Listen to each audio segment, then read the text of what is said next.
Good morning guys, this is Jay once again and welcome back to Vlogcetera. And for this video is going to be our official day 1 here in Japan. We are going to go around Oita, but before that, breakfast first.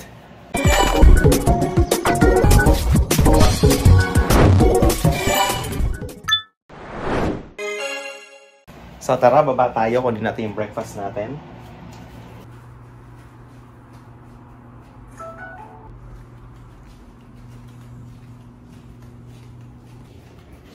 So it's 8:30 guys at bababa tayo to get our breakfast.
So we're now here guys in the hotel's restaurant at ito yung mga pagkain nila for breakfast.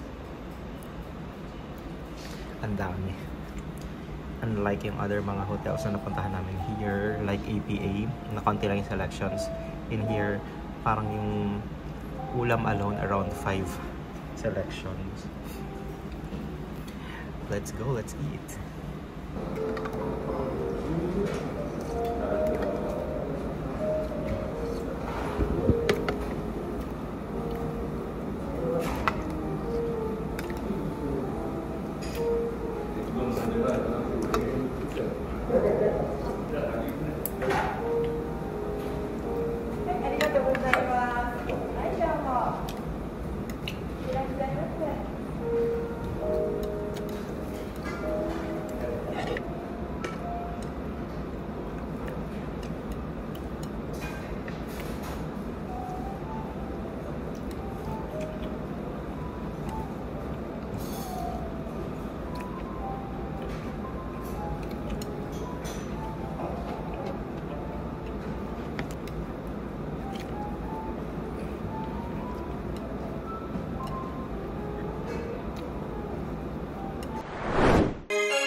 So guys, after breakfast, we just took a bath and of course changed. And now we are off to Beppu.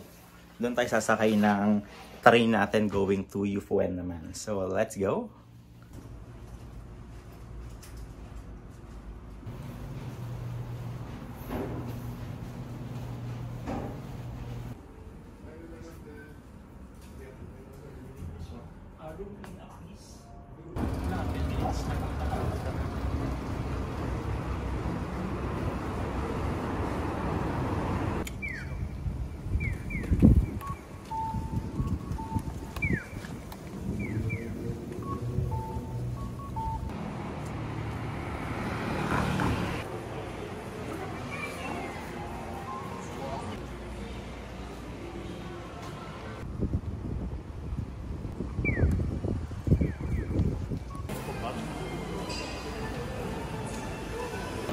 So we stopped by the eyewear store kasi naiwan ko tong yung shades ko, so I bought this one.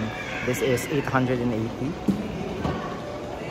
just for something na pwede natin gamitin while we are here. So we don't know what this is called, itong mahabang street na to, pero para siyang shopping arcade, kamukha ng sa Kabawata. But yeah, baka mamaya tingnan natin kung ano yung pangalan. But ayan yung itsura niya.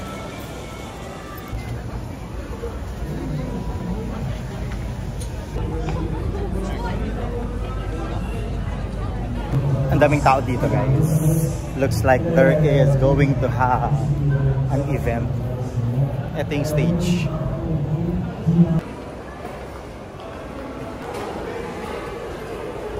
We are back in the station, guys. Kanina pagdaan natin dito ng madaling araw, walang katao-tao. But now, mukha na siyang ibang lugar.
We are now here, guys, in Beppu, and ito yung yung hand bath.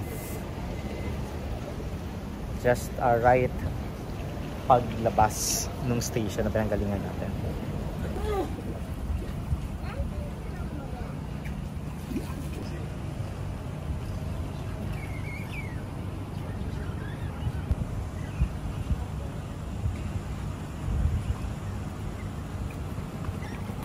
This is Beppu Station, guys, and right outside, ito yung yung famous na statue ni Father of Tourism. May nakalagay dito the man called Shiny Uncle, and he loved children. And siya din yung nagpauso ng tourism here in Japan. So his name nakalagay din here, guys. Kumahachi Aburaya. Babasa niyo ba? Raya. Ayan yung name niya. And called the Shiny Uncle. And then sa likod niya, may warm na hand bath. Nakikilublob kami kanina ng kamay.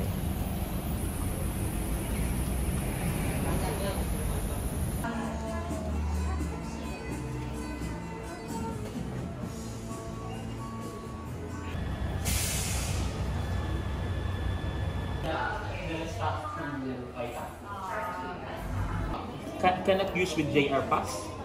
Do you have JR Pass?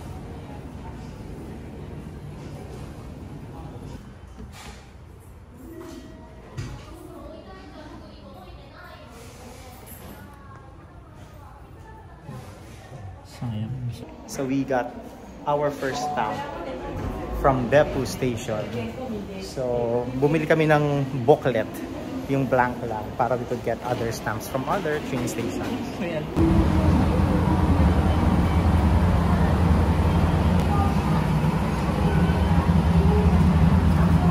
And we're back in the train station, guys, and we are going here, Yufuin. We're just waiting for a few more minutes kasi it's just 2:20, and yung biyahe ng train going there is at 2:43. So yeah, we're just waiting for that one.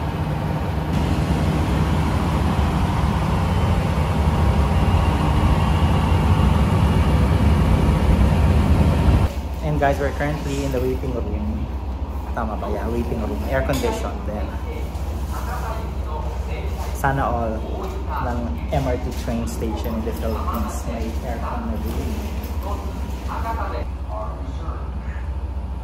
We are now going to board the train, guys. We're here.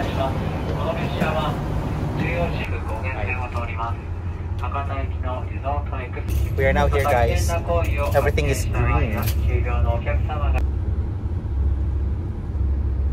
So this, guys, is a forest theme train, and now punta lang tayo dun sa cafe nila.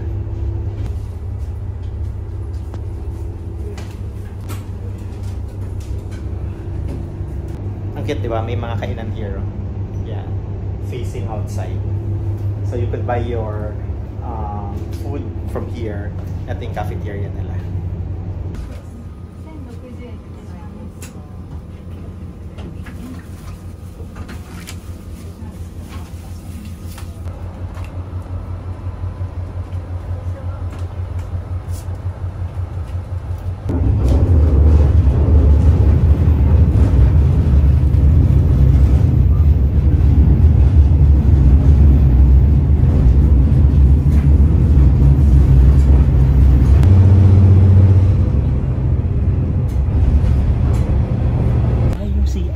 As expected, guys, we left exactly 2:43, so we're now moving and now off to Yufeng.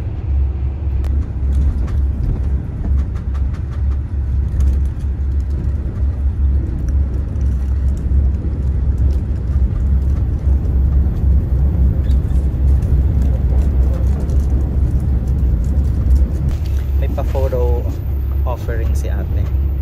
May binibigay siyang placard. Papakita ko here kung ano itsura ng picture na siya yung kumuha mismo. So look at the weather, guys. Actually the whole day since this morning ganyan lang siya. Pero kanina umaraw nung unang paglabas namin. Pero the whole day parang gloomy lang. Kaya hindi ganun kainit.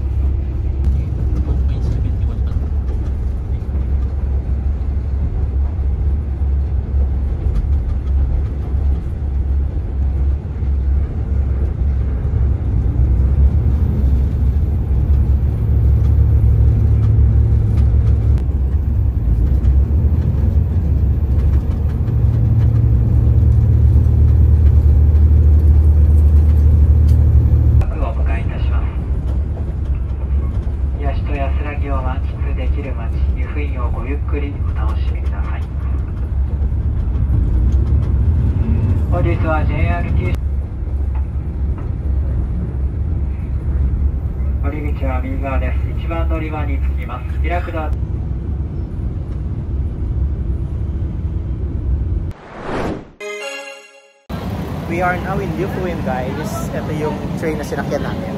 And we are now in the exit gate.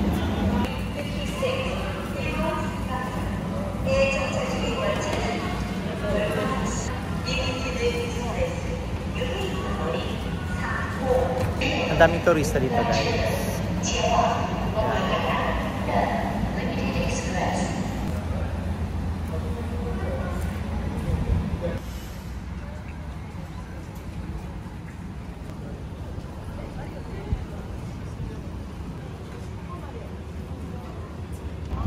We just took our stamps from this station and then we're now here outside.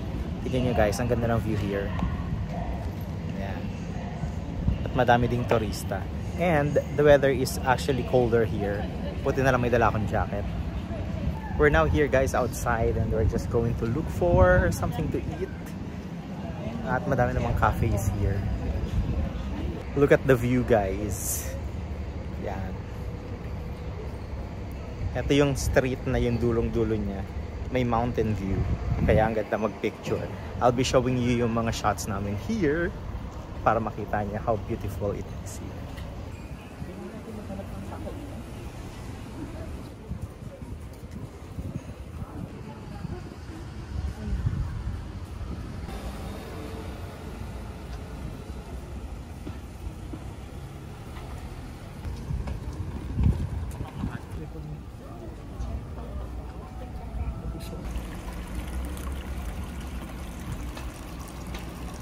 Ang dami dito mga restaurants and cafe, guys. As in magkakasunod sila.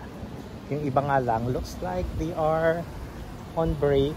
Like this one, nakalagay close and they will be open at 17:00. So maya-maya po kasi sila.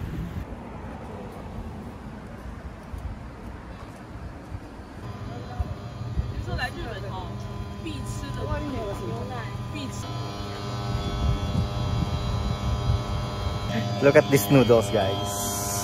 Ang cool. Gumagalaw siya mag-isa.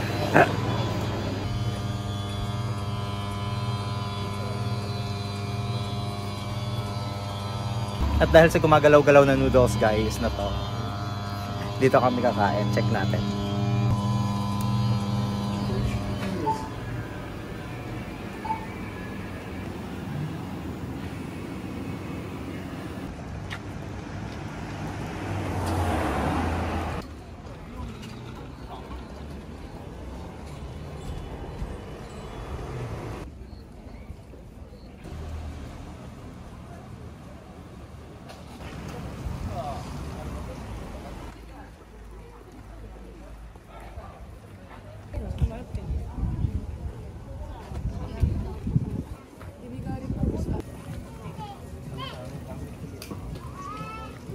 So joke lang pala guys, yung nakita naming ramen house doon kanina, napakamahal ng mga presyo. So we are walking again. Tapos dito sa area to, mas madami yung mga turista.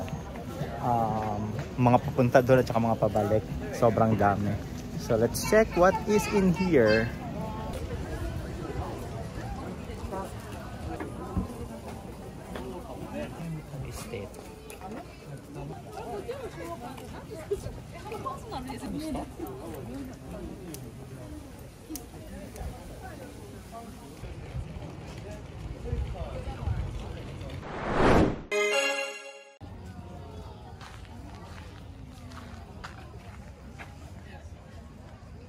We're now here guys in the Kirinko Lake. Yan. Kaya pala dito yung way ng maraming mga turista. So this is the view.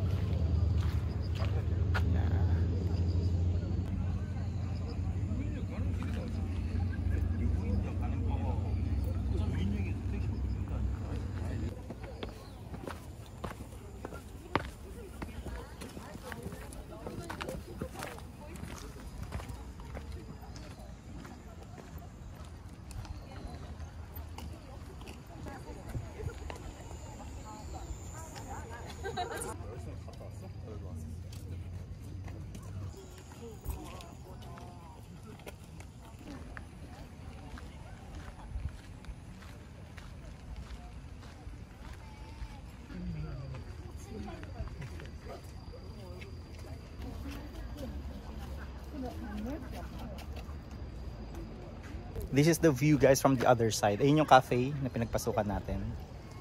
And then this is on the other side.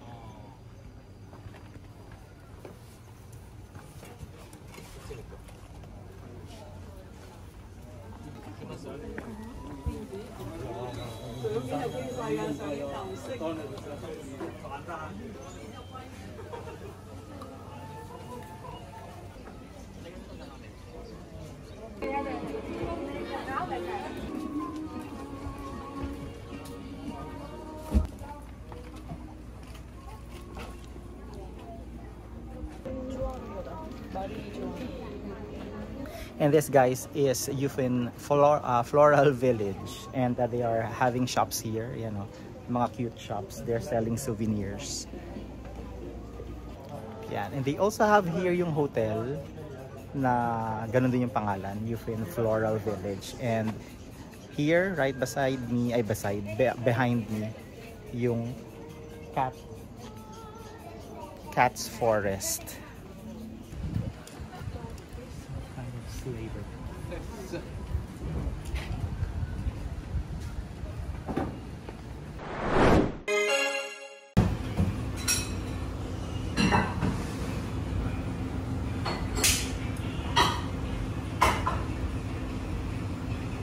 So we now have our ramen here na mukhang maanghang kasi look at the color.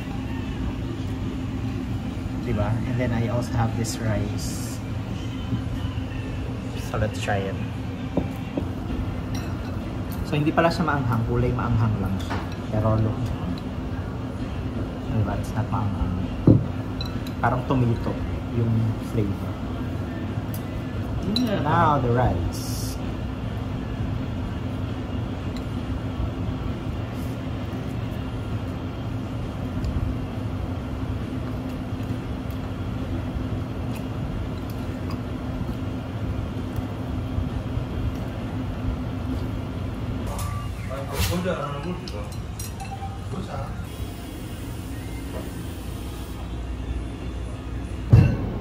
Pumunta na bigla.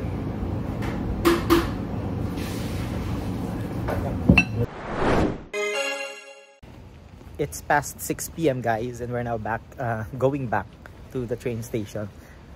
Tingnan nyo, suddenly yung place nag-change, nawala lahat ng tao bigla. Kanina na papunta tayo, ang daming mga turista. Now they're all gone.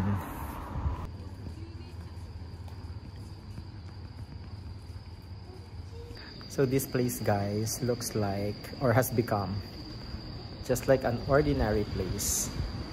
Ayun yung magandang view kanina eh. Iba yung nagagawa ng may view yung kita yung malaking mountain dun sa backdrop. Anyway, so it's 7:10 already. 7:10 pa lang. Tama ba yung oras ko? 7:10 pa lang, so we're waiting until 7:55 for the train. So ganun katagal pang oras ang hinihintay natin.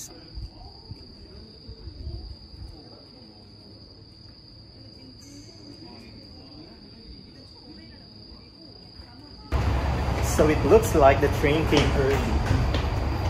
Buti tinawag kami ni Kuya kasi hindi namin naiintindihan yung mga announcements. So we are now going to track number 2, going to Oita.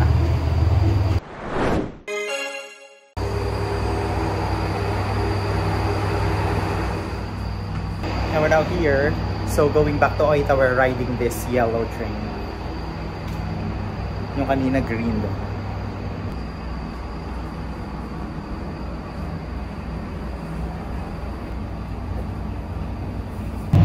Yan na guys, we're now going. Kita yung reflection ng ano ko, video. But we're now going and this is about 40 minutes ba to? O 20. Going to Oita. 1 hour? 1 hour pa.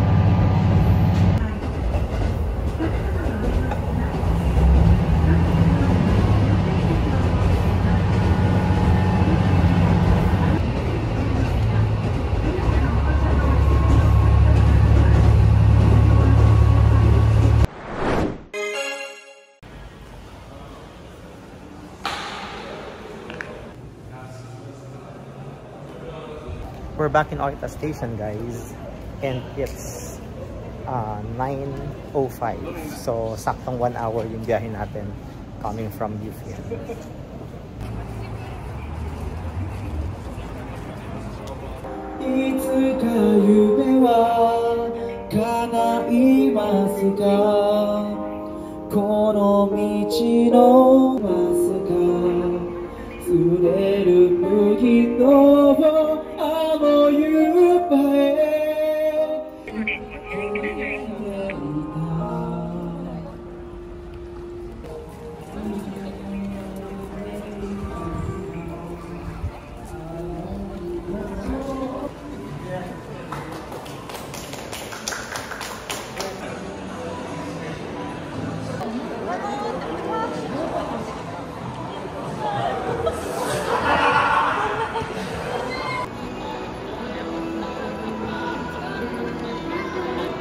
Fairness sa Oita, humuhong day sila.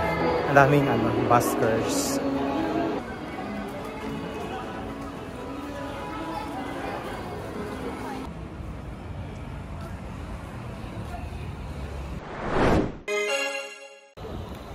And I guess guys, this is where I'm going to end this video. So if you liked it, please don't forget to give it a thumbs up and comment below kung ano yung mga comment nyo about today's adventure, and don't forget to click the notification bell so that you will get updated with more of my videos only here in Vlogcetera. Until the next one, bye.